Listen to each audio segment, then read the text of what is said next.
12th of January, declared National Youth Day by the Indian government in 1985.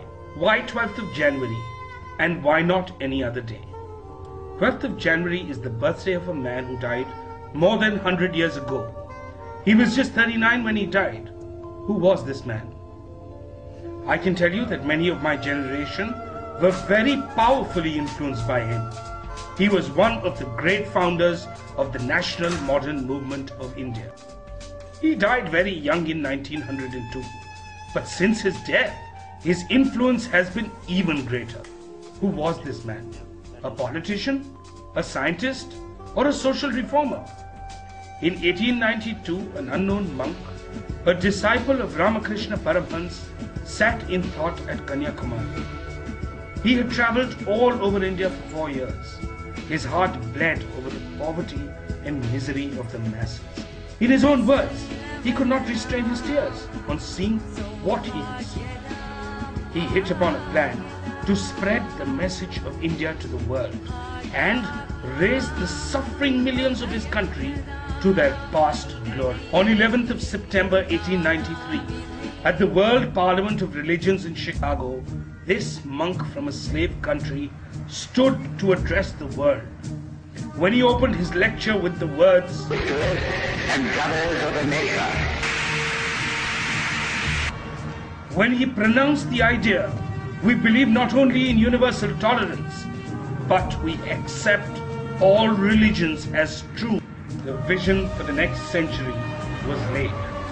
He became an instant rage.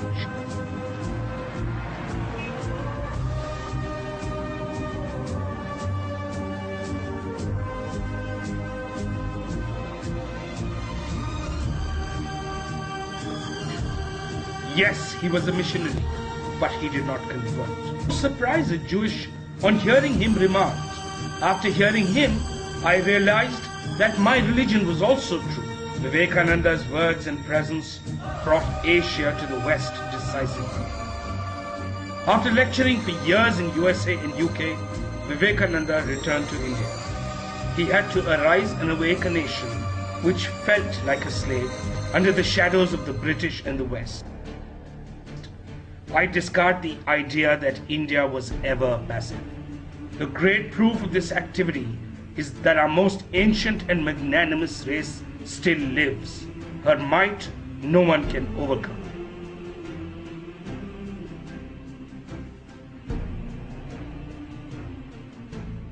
He exhorted, our country requires heroes. Be heroes. Stand firm like a rock. What India wants is a new electric fire to stir up a fresh vigor in the national veins. Be brave, be brave. Man dies but once.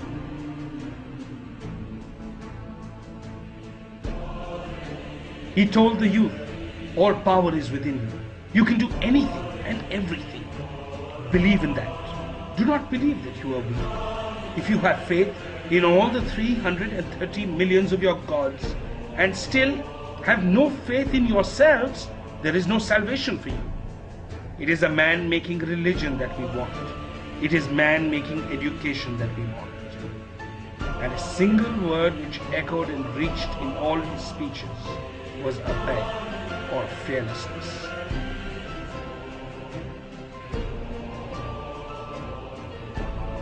Astrology and all these mystical things are generally signs of a weak mind.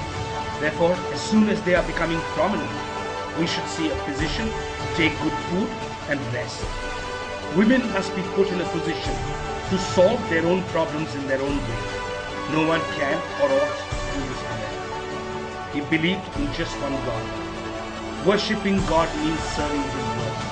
This indeed is work, not indulging in ceremonials. Whether rice plate should be placed in front of God for 10 minutes or half an hour, that is lunacy. And all this while the living God is dying for want of food, for want of education. Vivekananda, after tirelessly lecturing for 11 years, died in 1902 at the age of 39. The great Jagdish Chandra Bose said on his death, can we realize what that work has been? How one man did all this? When one is tired, it is best that he should sleep, but his deeds and teachings would walk the earth and waken and strengthen.